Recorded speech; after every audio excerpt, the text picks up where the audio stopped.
Hare Krishna, dear devotees. Today we are going to discuss shloka number 2.52. It is like this: Yada te moha kalilam buddhi vyartati tarishyati tada gantasi nirvedam श्रोतव्यस्य श्रुत्रस्य श्रुतस्य च। जब तुम्हारी बुद्धि मोह रूपी सघन one को पार कर जाएगी तो तुम तथा सुनने हुए तथा सुनने योग्य सबके प्रति अन्यस्मक हो जाओगे। शिल प्रभुपाद जी द्वारा तात्पर्य। शिल प्रभुपाद जी की जय। भगवत भक्तों के जीवन में ऐसे अनेक उदाहरण प्राप्त है जिन्हें भगवत भक्ति के कारण वैदिक कर्मकांड से विरक्ति हो गई। तो भगवत भक्तों के जीवन में क्या है, ऐसे बहुत सारे कारण हैं या ऐसे बहुत सारे उदाहरण एग्जाम्पल्स हैं, एग्जाम्पल्स प्राप्त है जिन्हें भगवत भक्ति के कारण, उन्हें क्या है, भगवत भक्ति की वजह से, बिकॉज ऑफ भगवत भक्ति, भगवत भक्ति के कारण क्या हुआ था,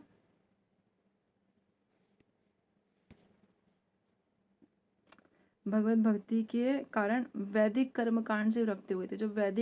जो वेद कर्मकांड बताते थे कि जो भी उनका था, यज्ञ करोगे तो ये मिलेगा वो मिलेगा, तो वैदिक कर्मकांड से उनकी क्या हुई थी, विरक्ति हुई थी, मतलब दूर हो गए थे वैदिक कर्मकांड से।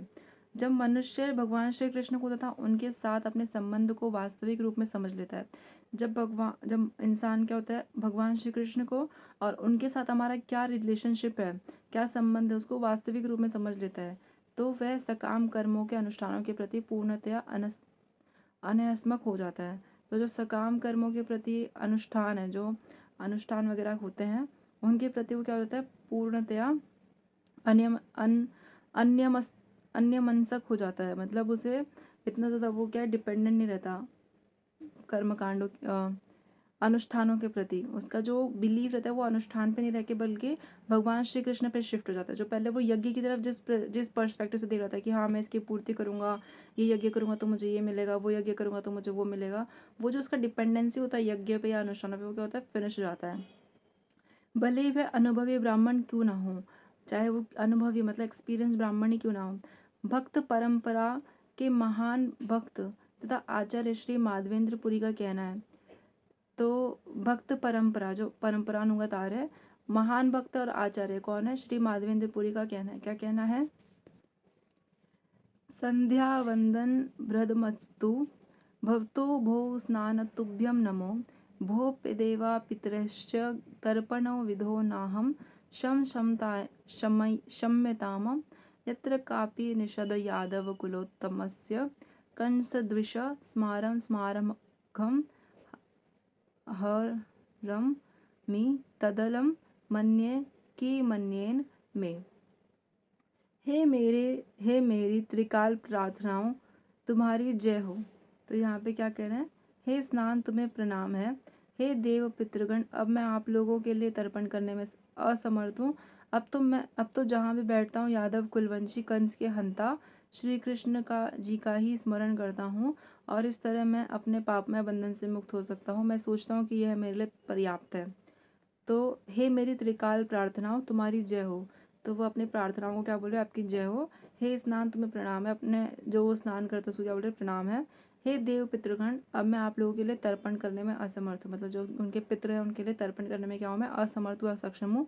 अब तो जहाँ भी बैठता हूँ यादव कुलवंशी कंस के हंता भगवान श्री कृष्ण का स्मरण करता हूँ। क्या कह रहे हैं कि जहाँ भी बैठता हूँ वहाँ पे क्या करता हूँ, जो यादव कुल के हैं और कंस का जिन्होंने वध किया है भगवान श्री कृष्ण, उनके बारे में ही सोचता हूँ और इस तरह मैं अपने आप को पापमय बंधन से मुक्त हो सकता हूँ और इस तरह मैं अपने पापमय बंधन से क्या हो जाता हूँ, फ्री हो सकता हूँ। मैं सोचता हूँ कि यही मेरे लिए पर्याप्त है, मेरे लिए क्या है, काफ़ी है, इनफ है। वैदिक रस्म तथा अनुष्ठान यथा त्रिकाल संध्या प्रातःकालीन स्नान पितृ तर्पण आदि नवदीक्षितों के लिए अनिवार्य है। तो जो वैदिक रस्में हैं जिसमें क्या क्या आता है, उसमें आता है अनुष्ठान करना या त्रिकाल संध्या, मतलब 3 टाइम आपको संध्या करनी, सुबह दोपहर में और शाम को। प्रातःकालीन स्नान, सुबह सुबह आपको स्नान करना है। पितृ तर्पण करना, जो हम श्राद्ध करते हैं वो आदि किसके लिए, नव दीक्षितों के लिए अनिवार्य है। जो नए नए दीक्षित होते हैं उनके लिए क्या है, ये इम्पॉर्टेंट है, अनिवार्य है, कंपलसरी है। किंतु जब कोई पूर्णतया कृष्ण भावना भावित हो और कृष्ण भगवान की दिव्य प्रेमा भक्ति में लगा हो तो वह इन विधि विधानों के प्रति उदासीन हो जाता है। लेकिन जब कोई पूरी तरह से भगवान श्री कृष्ण के ऊपर डिपेंडेंट हो जाता है, कृष्णा कॉन्शियसनेस में लीन हो जाता है, तो कृष्ण भगवान की दिव्य प्रेमा भक्ति में जो लगा हुआ रहता है वो इन विधि विधानों के प्रति क्या होता है, उदासीन होता है। उसका इसमें इन सब में रुचि नहीं रहता, इन सबसे उसका मन मतलब रस खत्म हो जाता है इन सब चीज़ों से, क्योंकि उसे पहले से ही सिद्धि प्राप्त हो चुकी है, उन्हें क्या हो गया, सिद्धि मिल चुकी है। यदि कोई परमेश्वर भगवान श्री कृष्ण की सेवा करके ज्ञान को प्राप्त होता है तो उसे शास्त्रों में वर्णित विभिन्न प्रकार की तपस्या तथा यज्ञ करने की आवश्यकता नहीं रह जाती। हमने प्रीवियस श्लोक में देखा था, जैसे चैतन्य महाप्रभु ने बताया था कि मेरे टीचर ने समझा कि मैं इतना मूर्ख हूँ कि मैं सिर्फ हरे कृष्ण महामंत्र के अलावा और कुछ मैं याद नहीं रख सकता, तो इसलिए उन्होंने मुझे सिर्फ हरे कृष्ण महामंत्र सिखाया और मैं इसी का जप करता हूँ। तो यहाँ पे भी सेम बात आ रही है कि यदि कोई परमेश्वर भगवान श्री कृष्ण की सेवा करके ज्ञान को प्राप्त करता है, मतलब सेवा करते करते आपको जो ज्ञान मिलता है, तो उसे शास्त्रों से वर्णित विभिन्न प्रकार की तपस्या, जो शास्त्रों में लिखा गया है बहुत तरह की तपस्या और यज्ञ, वो सब करने की आवश्यकता नहीं रह जाती, क्योंकि पहले के ज़माने में लोगों की लाइफ भी उतनी होती थी।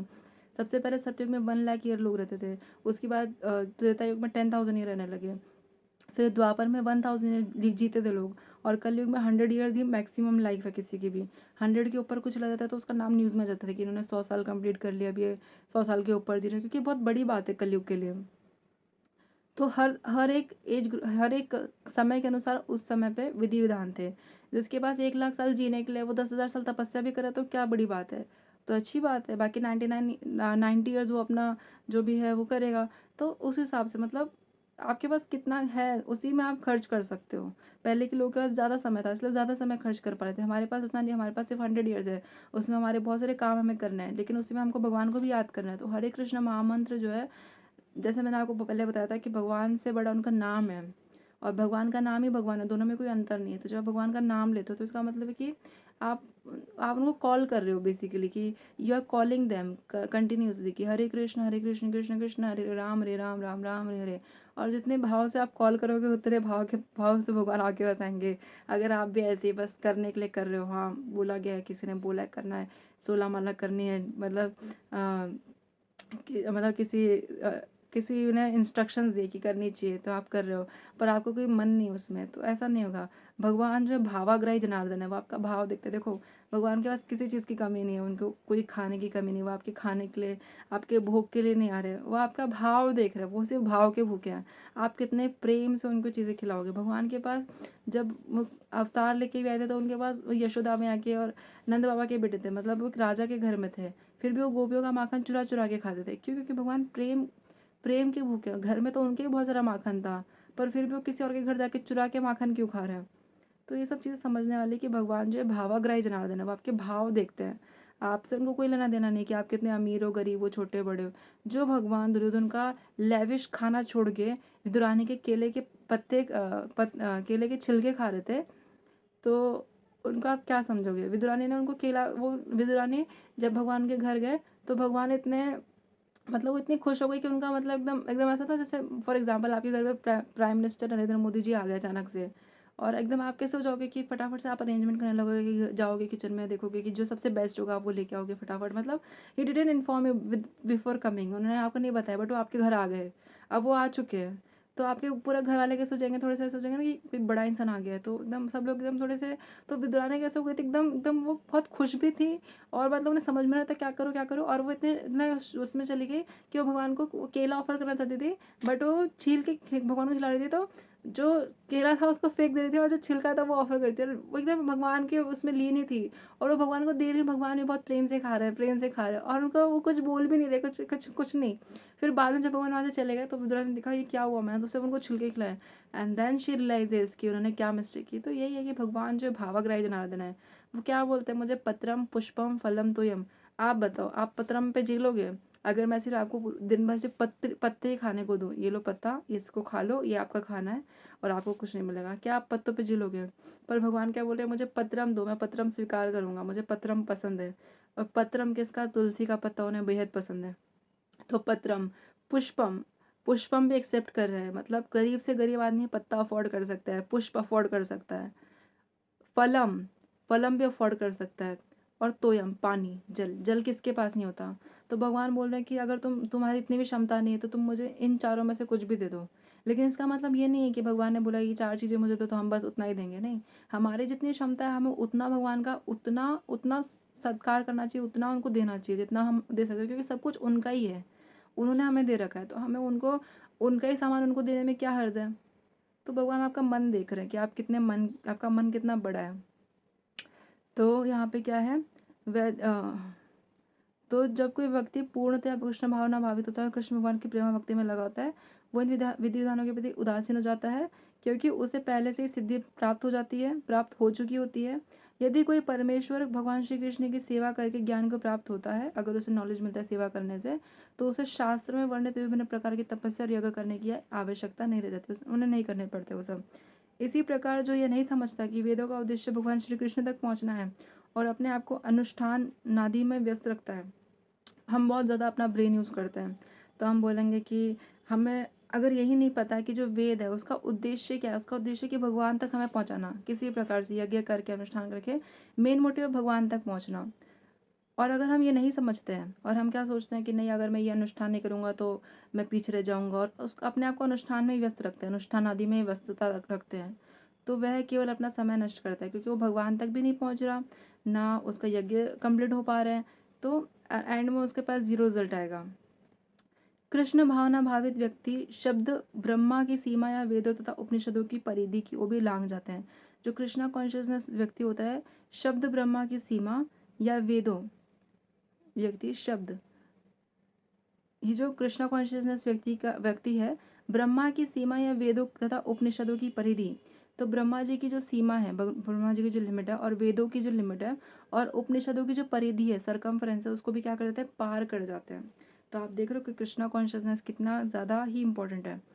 तो ये एक वाला एक पॉइंट एक और बता देते हैं। और अपने आप को अनुष्ठानों में व्यस्त रखता है, वह केवल अपना समय नष्ट करता है। सीधी सी बात है, क्योंकि उसका मेन मोटिव तो कंप्लीट हो नहीं रहा ना, कि उसका मेन मोटिव क्या है, पूजा अर्चना करके भगवान तक पहुंचना, लेकिन वो उसकी पूजा अर्चना ही कंप्लीट नहीं हो रही है और वो भगवान तक भी नहीं पहुंच रहा, तो उसका क्या हो रहा है, टाइम वेस्ट हो रहा है। तो हमें अपना टाइम वेस्ट नहीं करना है, और हमारे पास इतना टाइम नहीं कि हम पूजा अर्चना, सॉरी आई मीन यज्ञ, बड़े बड़े यज्ञ कर सकें, क्योंकि हमारे पास उतना सामान भी नहीं है और उतना हमें नॉलेज भी नहीं है प्रॉपर वे में कैसे यज्ञ होते हैं। तो हमें जो नॉलेज है, हमें नॉलेज है कि हम भी मूर्ख हैं, और हमारे टीचर भी हमें मूर्ख समझ के हरे कृष्ण महामंत्र दिए हैं, हरे कृष्ण कृष्ण कृष्ण हरे हरे राम राम राम हरे हरे, और हमारे पास उतना ही ज्ञान है और हम उसी को भज सकते हैं, और उसमें ज़्यादा कुछ नहीं लगता, ज़्यादा कुछ भी नहीं लगता, बस आपका एक भाव लगता है और आपका जो है थोड़ा सा समय लगता है, बस उससे ज़्यादा और कुछ नहीं लगता। तो आप भी जो है कृष्ण कॉन्शियसनेस व्यक्ति बनिए। आप देख चुके हैं कि कृष्ण कॉन्शियस व्यक्ति क्या है, ब्रह्मा की सीमा या वेदों तथा उपनिषदों की परिधि को भी लांग जाते हैं। मतलब Krishna consciousness person is so much ahead of everything. So thank you so much devotees for listening to me.